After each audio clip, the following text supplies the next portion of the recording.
चीचा वतनी के नजदीक एक मुर्गी फार्म था।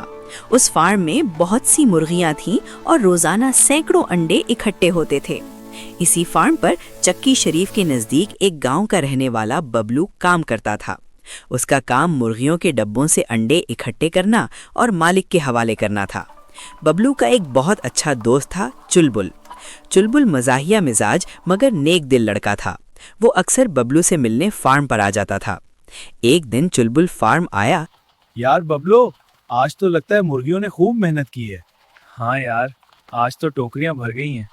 मेहनत करोगे तो रिस्क में बरकत भी होगी।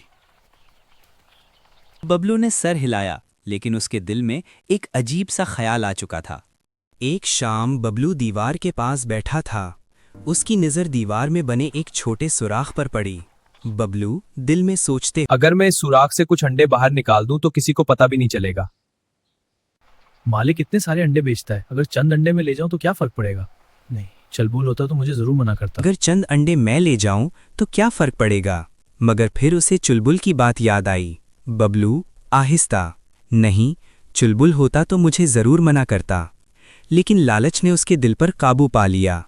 अगले दिन बबलू ने शहर से आए एक दिहाड़ीदार लड़के को देखा। भाई, क्या तुम्हें कुछ पैसे कमाने? हाँ, क्यों नहीं, क्या कमाने हैं? हाँ, क्यों नहीं, क्या काम है? काम बहुत आसान है।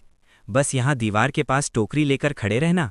फिर मैं अंदर से अंडे इस सुराख से बाहर दूंगा और तुम उन्हें ले जाना। लड़का हल्का सा डरते हुए, ये काम फिक्र ना करो, किसी को पता नहीं चलेगा। पुक्का? हाँ, बिल्कुल पुक्का। उस दिन से रोज यही होने लगा। बबलू, ये लो एक और अंडा।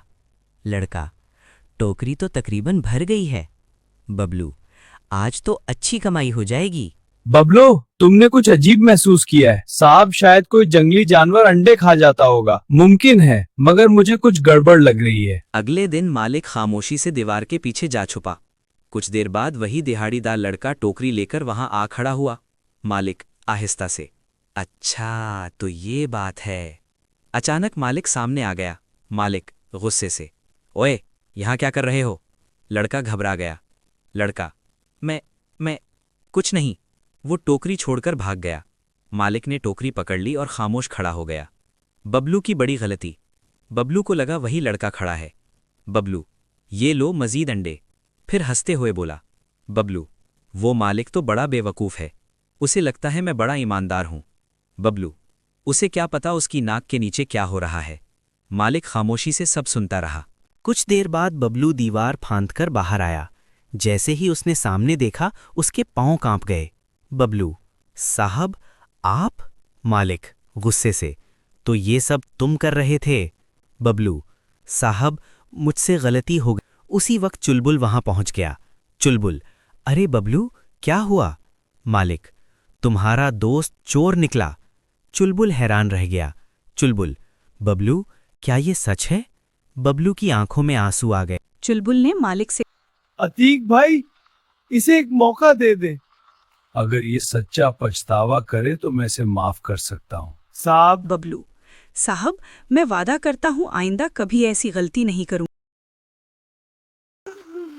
मुझे माफ कर दो। अतीक भाई, अभी ऐसा कभी नहीं कर। चल बल, मैं तुम्हारी वजह से बबलू को आखिरी मौका देता हूँ। देखा दोस्त, सच्चाई में ही इज्जत है। अब मैं कभी लालच नहीं करूँ। अमानत में खयानत करने वाला आखिरकार पकड़ा जाता है, और सच्ची दोस्ती इंसान को सही रास्ते पर वापस ला सकती है।